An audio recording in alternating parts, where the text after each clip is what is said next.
ପଲି ଝାଡପଡା ଗଣ୍ଡମୁଣ୍ଡା ଆଉ କାହିଁ ଯାଉଛ ଗଣ୍ଡମୁଣ୍ଡା ଗଙ୍ଗୁଆ ନାଳ ଶୁଖିଗଲାଣି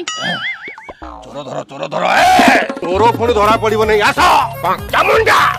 ଆସ ଆସ ଆସ ଏ କଣ୍ଡକ୍ଟର ବାବା ଏ ଗାଁକୁ ଆଇଛି ମାନେ ଯିଏ ବି ଚୋରି କରିଥାଉ ଯଥା ଶୀଘ୍ର ଆସି ଚୋରି ଜିନିଷ ଖଟ ଉପରେ ଥୋଇ ଦିଅ ନହେଲେ ଖଟ ଯାଇ ତା ଦ୍ୱାରେ ବାଜିବ ଚାମୁଣ୍ଡା ବୁଲି ଯା ଟାଣିବ ଖଟ ଟାଣିବ ତମେ ଖାଲି ଛିଡା ହେଇଥା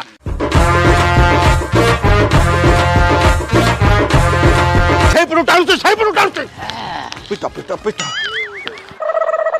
ଥୋଇ ଦିଅ ଖଟ ଥୋଇ ଦିଅ ଏଠି ଏ କଣ୍ଡକ୍ଟର ବାବା କହୁଛି ଚୋର ଏଇ ଘରେ ପଇଛି ଚୋର ବା ଏଇ ଘରେ ଅଛି ଧର ତାକୁ ମାର ଡାକ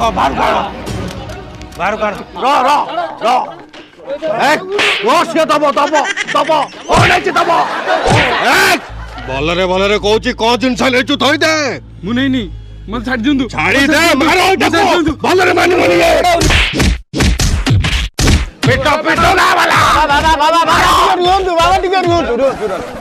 ଆଜ୍ଞା ରୁହନ୍ତୁ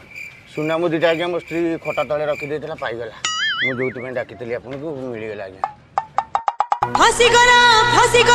ଫସିଗଲା ରେ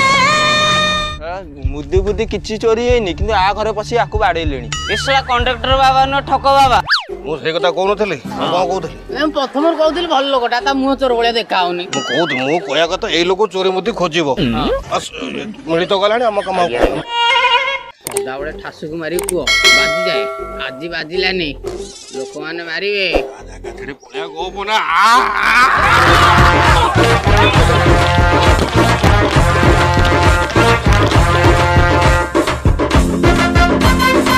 ଜଲ୍ଦି ଆସ ବାବା ଜଲ୍ଦି ବସ